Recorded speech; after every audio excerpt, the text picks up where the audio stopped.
Hey everybody, how you doing? It's Peter here, and it's time for episode 40 of the PDG Advertising Podcast. Welcome. That's 4 decades of PDG Advertising Podcasts. I'd like to thank everybody who took part, all 2 of you that listened. No, it's great. 40 podcasts under our belt, and I mean, so good being able to go through the day or the last couple of days and think about where we're going and where we are and sharing the journey with everyone. And I guess kind of like a diary, isn't it? Where you put down what's going on in the day and what isn't going on in the day and what you want to do. And yeah, it's been really good. So yeah, here you are. This is episode 40 of the PDG Advertising Podcast. I would like to say a couple of things. It's not easy. I wonder where this podcast idea came from. It came from about 3 different sources. One, Gary Vaynerchuk. He's an incredible person, digital marketer, podcaster, attention trader, day trader, and he does a great podcast. And I think the inspiration from it came mainly from there, but then it also came from, I listen to news radio a lot. I listen to the likes of Stephen Nolan, Mark Carruthers. Those are 2 very Northern Irish names. James O'Brien from LBC. I like news comedy shows. I enjoy those radio, those terrestrial radio shows. I enjoy those, but I also the third element is Joe Rogan, Bill Burr, other people that have podcasts out, and I really enjoy them. And if you look at what they're doing, it looks really, really easy. Granted, now the podcast, I started listening to the Bill Burr podcast 10 years after it started, so it seems really easy at that point. Joe Rogan, same idea. Probably episode 1000, and we're only on episode 40 here of the PDG Advertising Podcast. So I'm not comparing myself in any way with those guys, but I definitely got the inspiration for this podcast from that trio of areas of where people are talking, and it's long form and it's in depth, and there's a freedom of just talking on it. But it's not all of those ones I mentioned are all really polished now. They all seem to work really nicely. The PDG Advertising Podcast, I gotta tell you, this is better than episode 1, and it's better than episode 1 from a couple of years ago whenever I tried to do this, but it's nowhere near their standard. And if you think that you can just go straight into something and be perfect at it, you're wrong. You're wrong in every way. I was wrong, and it takes time and patience to get things right. But I think it's getting a little bit better. The quality of the podcast, the stuff we talk about, the way that I talk, the lack of stuttering. I'm sure there's still a lot of my lisp in there, and ums and ahs, and getting a little bit lost in what we're talking about. But you know, it's okay, because we'll look back on this and say, well, those were the early days, and that's what happened. And at least there'll be a record somewhere of this journey, and it'll be something that maybe people can look back on and see where we came from. So it's 9 p.m. on a Tuesday, and I am tired. There's no doubt about it. I been waking up super early these days. Like, there's just a focus at the moment. There's a love for the business. There's a passion for it. There's a love for the space that we're in right now, the customers that we have at PDG, and it's just driving me to bounce out of bed in the mornings. But that definitely comes with its own level of tiredness towards the end of the day. And it almost forced me into, not doing a podcast today, just going straight to bed. But no, I want to keep this up and do it as often as humanly possible. might not be daily, but it'll certainly be a regular podcast. But getting up early is pretty cool. But I'm wondering if I need to balance it out a bit more. Getting up really early, like 5 o'clock or 6 o'clock in the morning, and getting into the office for 7, 8, and then working basically solidly right through to maybe 8 o'clock, and that's probably too much. It's probably 12 hours, but it's hard because it doesn't feel like work. It's so enjoyable, and as I say, I'm bouncing into it.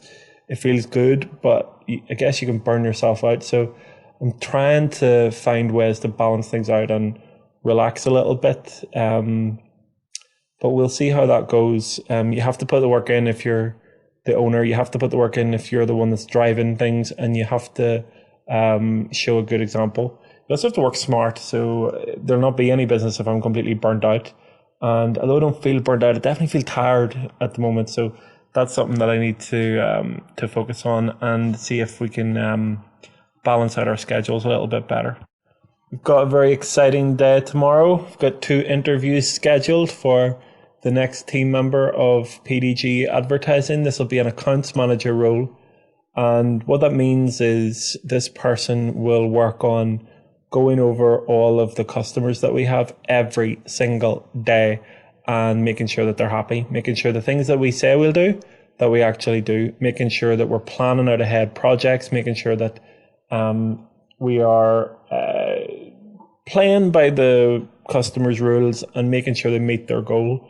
And it's one half of an advertising agency, in my opinion. So on one side is the creative side, where we do the execution and where we actually do the work. The other side is making sure that the work happens. It's a little bit of blur in those two, but those two sides, creative and accounts, and that's what we're building. So what we'll do again is we'll do a part-time position, and just like with Anthony, we'll maybe move up to full-time at some point in the future.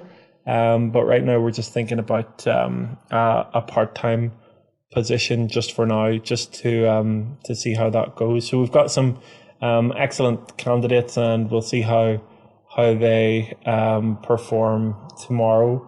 I'm looking forward to it. It's the second round of interviewing. Actually, I think it's the third round of interviewing for PDG Advertising. The first didn't go so well. We had a lot of great candidates, some really good ones, but before we could hire them, they all pulled out. Maybe we were too small, or maybe I didn't have my processes right, or maybe we didn't put across what the company was about. And then the next round that we had of advertising, whenever we had, a lot of candidates apply and get interviewed, they came in, they talked to me, and it was a disaster trying to figure out who was the right person for the job. And we, in the end, made the right decision for sure. We couldn't have made any other decision. It was the right decision, but the other people would have been good.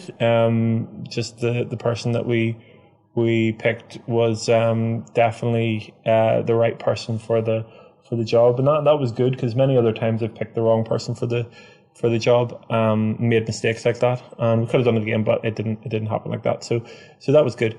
Then this is now the third round of interviews, and it doesn't feel old. It doesn't feel like old hat. It's exciting. It's new, and we'll go through it. We'll go through it tomorrow. I have a really strict policy about interviews. They have to be relaxed. They must be more casual than they are formal. I've been in interviews where people have tried, and I didn't know it at the time, but people do try these things to intimidate you. I can't say that for certain. I think they do. I've been told they do. It felt, looking back, it looks like they did. But have you ever been interviewed somewhere and the interview has been in a very small room?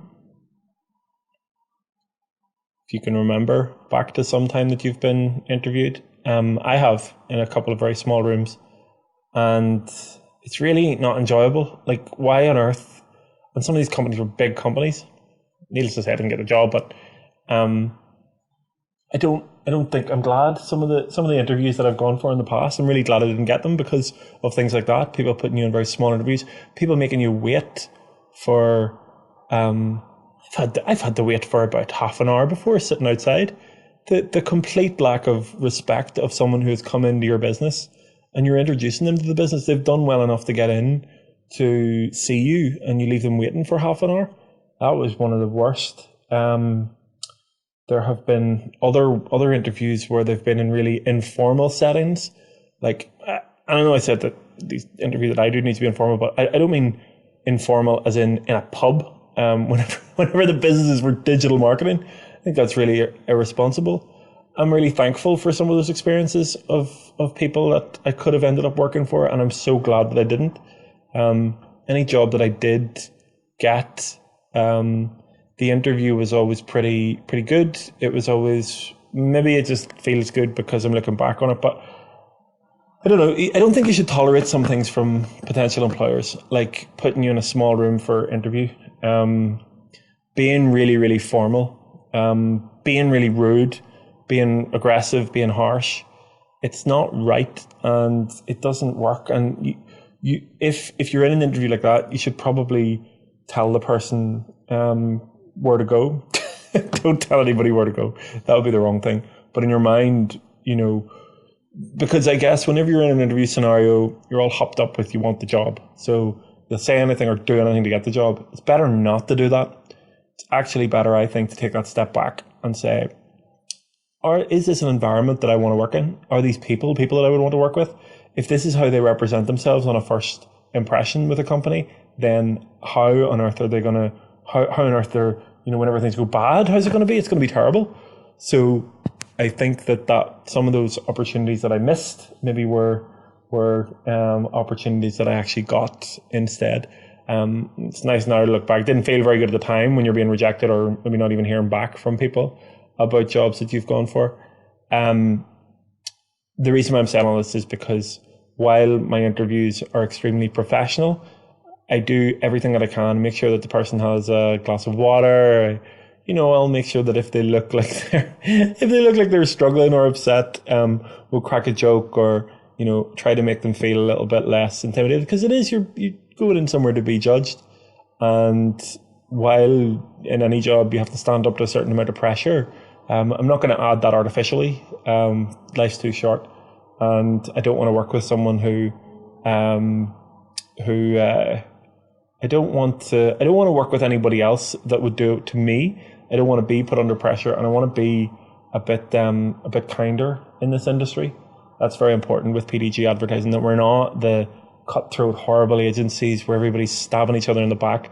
We work together to meet goals, and that's all we need to do. And it'll be a lot easier if we're all a little bit nicer to each other. So the two people that are coming in, they'll be made feel very welcome. They'll not be put under pressure. There'll be a little bit of pressure because they'll be coming in to be interviewed, but hopefully it'll be the nicest interview that they come to. I remember I said to Anthony today, how did he feel in his interview? And he said it was good. It was not pressurized, and it was relaxing, and it was informal. And look, that meant that it was a good place. It felt like a good place for Anthony to work. So and that's really, really, really important to me, and something that, at some point I won't be doing the interviews. I won't be anywhere near the interviews, and that's what's going to be hard, because what if someone who's working for me leaves someone out in a corridor for half an hour while they, discuss the last candidate or have gone over schedule so much? I'd be so if there's one time whenever I do get strict, it's whenever people aren't thinking about other people and not putting themselves in the position of other people and lack empathy. That can increase the level of tension in the office. But the only way to affect that is to make sure that you're leading by example. And tomorrow we will have some very nice interviews, and we'll see how they go. I'll keep you updated. Goodness, the Monday morning meetings. Now, this is Tuesday, remember, so it was yesterday that we had our Monday morning meeting. They're getting powerful, going through everything that we want to do for the week, making sure everybody's okay, and going using Asana to delegate all our tasks out. We're not masters of that yet, but we're getting there. It's pretty good this week, where we were able to say, well, you're going to do this and you're going to do that, and this is where you're going to track it, and this is what needs to be done by when. So that's pretty good. So that's at least an hour of our day spent on Asana on Monday morning, just planning out what we're going to do. I think at the end of the week we'll have like a recap on Friday, like a Friday recap, and see how that works out. And I will let you know. It's probably a good time to maybe remind everybody and let you know what we work to at PDG Advertising. It's not an advertisement, but whenever I was talking about the tasks and everything, they're all aligned up to certain goals and values. I don't know if these are goals or values, or if they're both, or if they're a mash, but they're certainly helpful whenever we're trying to make the right decision at times. And the first one is customer growth. It's one of the biggest, most important things about PDG Advertising, that we promote customer growth. If we're doing that, we're nowhere on the right track. Quality of service, making sure that our customers are happy and that we're doing the right things and we're not making mistakes or spelling mistakes or quality mistakes, or that we're doing things with a great attitude. That's very important as well. And then those two things, growth and quality of service, I think they give you an element of the third, which is brand awareness. And brand awareness is something that we're working on today. Look, PDG Advertising is minutely small on the grand scheme of things. Today, Anthony and I had a discussion about how we're going to get our name out there a little bit more. And we came to the conclusion that we need to really operate PDG in the way that we do for customers. So the first thing that we're going to do, and what Anthony did really quickly, and it was pretty awesome, he put together a spreadsheet of all the key metrics and KPIs that we need to be recording on a weekly basis. And we are going to go through that tomorrow morning. I'm wondering if you would like, or if it would be a good idea to someday share the dashboard that we use for customer growth. I mean, I think that the dashboard that we use for customer growth has been, it's really hard, because I always say this, that it's been the one reason why customers have done well. It's not, but it is like the cornerstone, or it's the glue that holds it all together. Because there isn't a platform out there that pulls in everything that you need. Now, on one of our customers, I think they may have cracked it, where they're pulling in a lot of data from a lot of different sources into one area called Google Data Studio, and it's coming up nicely. But even today, whenever we went on to look at it, it was kind of broken.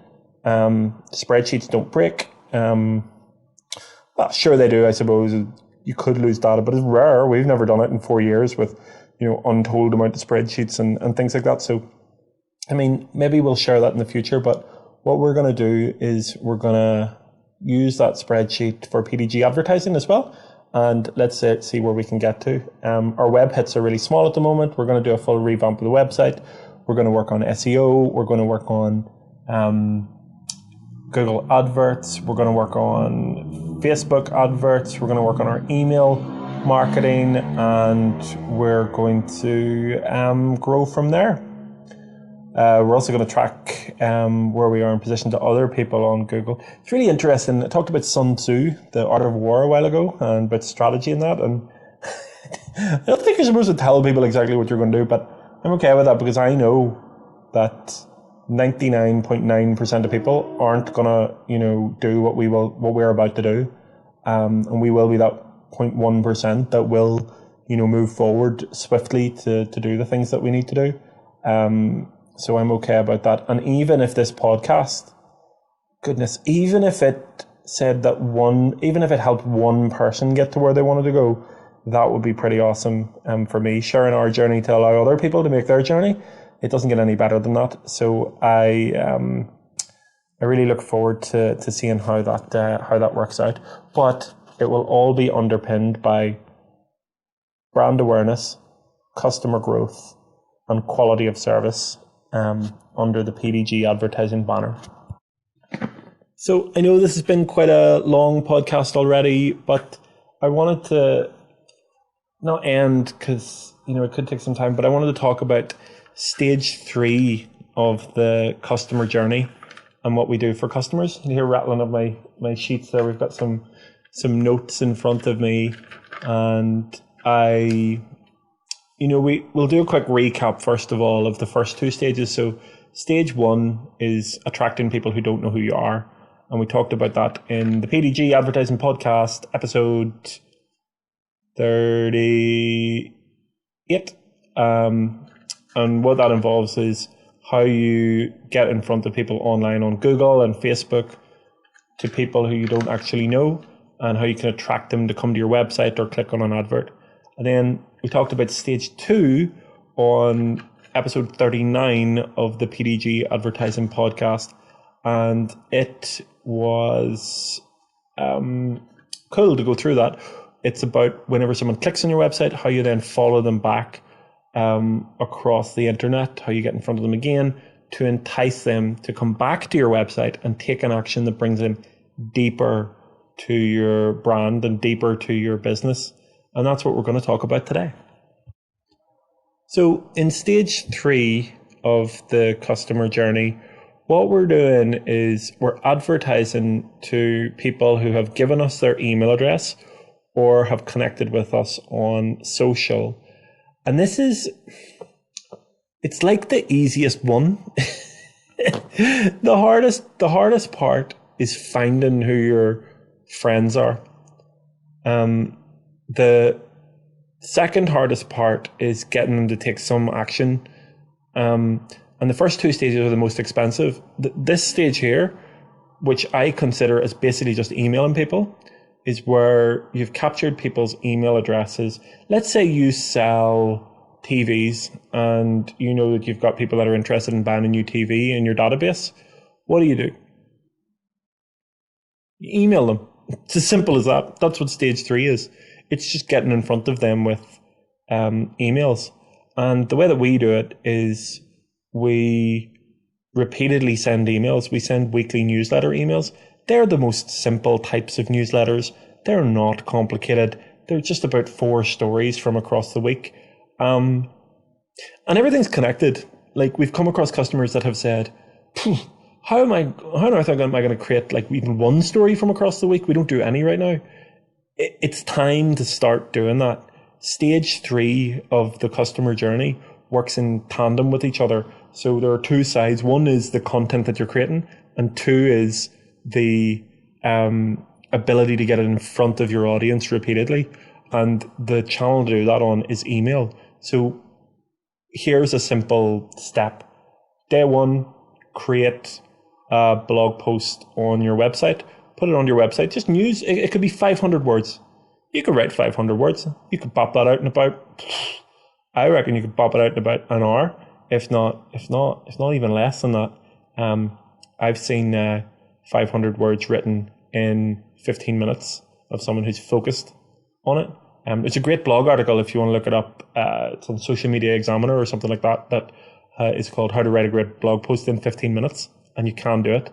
So if you're saying that on any given day that you don't have 15 minutes to concentrate on your business, you're wrong, and you do.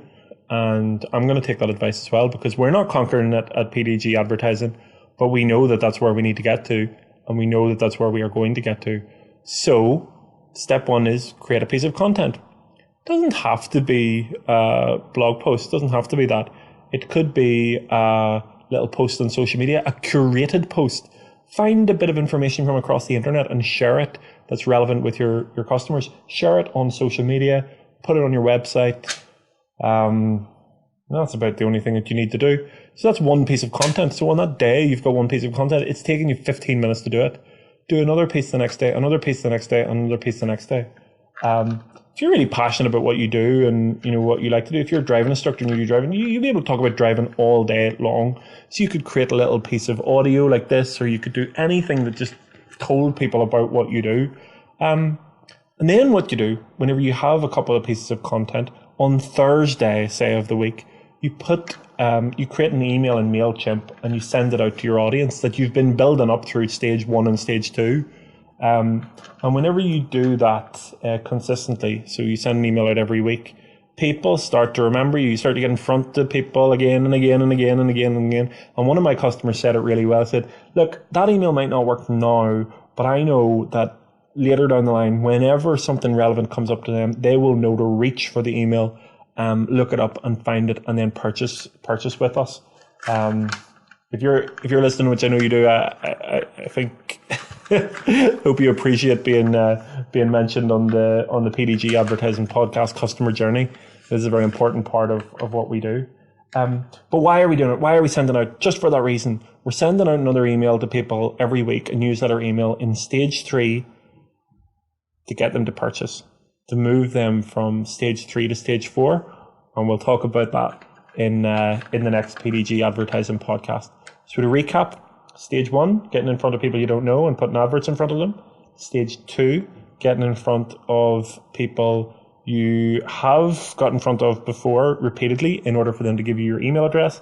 And stage 3 is doing something with the email address. The amount of companies that I've come across that literally don't do anything with the email addresses that they gather doesn't shock me anymore. It used to shock me. Really did. 2 things that happen there. One, people just let them sit in a data swamp or a data lake with just where their data is just lying there, not being used. And that's crazy. That doesn't help anybody. It's always an indicator whenever I look at a business of, how long it is since you emailed your total list of customers. And if that's more than a month, then something's not right. You're not doing something right. There's some reason your business isn't going right if you're not, in regular communication with all of your customers. And the other thing that happens is you drive people from step 1 of not knowing who you are to knowing who you are to handing over their email address. They're putting in their email address into some system and it's not going anywhere. Literally, the email address is disappearing into thin air. So whenever you go to email them, all that work that you've done in the first 2 stages is actually lost. And it's heartbreaking whenever that happens, but it does happen. And I'm not just talking tiny companies do that. Big companies. The big Fortune 500 company that I know, that I can't say who they are. I know that they did this. They had case studies of their business, and you had to put in your email address and download the case studies. And one day the new marketing manager came in and said, all right, so I've went to the website and it looks like you've got the downloads case studies. And someone was asked, how long's that been there? And said, yeah, it's been there for about 5 years. Said, so you must have had many downloads. And yeah, we've had a lot of downloads. How many have you had? I said, well, I'm not sure. I assume we've had a lot of downloads. And all right, okay, how many email addresses then? That will tell you how many downloads you've had. And there was 0 because the thing wasn't hooked up right to put the email addresses in the system. I've seen it happen. Been there. And it's not pretty. So that's stage 1, 2, and 3. 1, get in front of people. 2, get in front of them again. 3, email them, getting in front of them again, and bring them to stage 4 of the process, which we will go through in tomorrow's exciting installment of the PDG Advertising Podcast.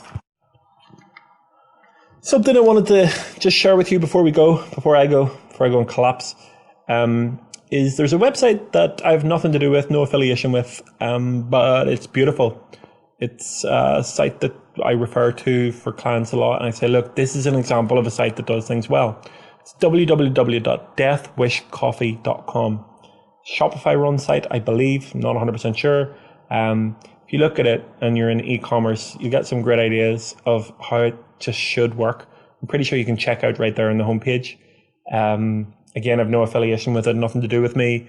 By the time you listen to this in the year 3000, coffee might have been banned for making people winged at their office like I was today after about 24 of them. But today, right now in 2019, if you want an example of an excellent website, Death Wish Coffee is a good example. So well done to whoever made it. Guys, that was the end of the PDG Advertising Podcast. Really appreciate anybody who's listening, and thanks for listening if you have been all the way through since episode 1. We're looking forward to getting to episode 100. We'll have some sort of a celebration whenever we get to that. And who knows, maybe I can entice some of my team members to come on board and do some of the PDG Advertising Podcast. But all in good time. I will see you tomorrow or hear you tomorrow. You hear me. You will hear me tomorrow for episode 41 of the PDG Advertising Podcast. Have a great evening, whatever you are doing.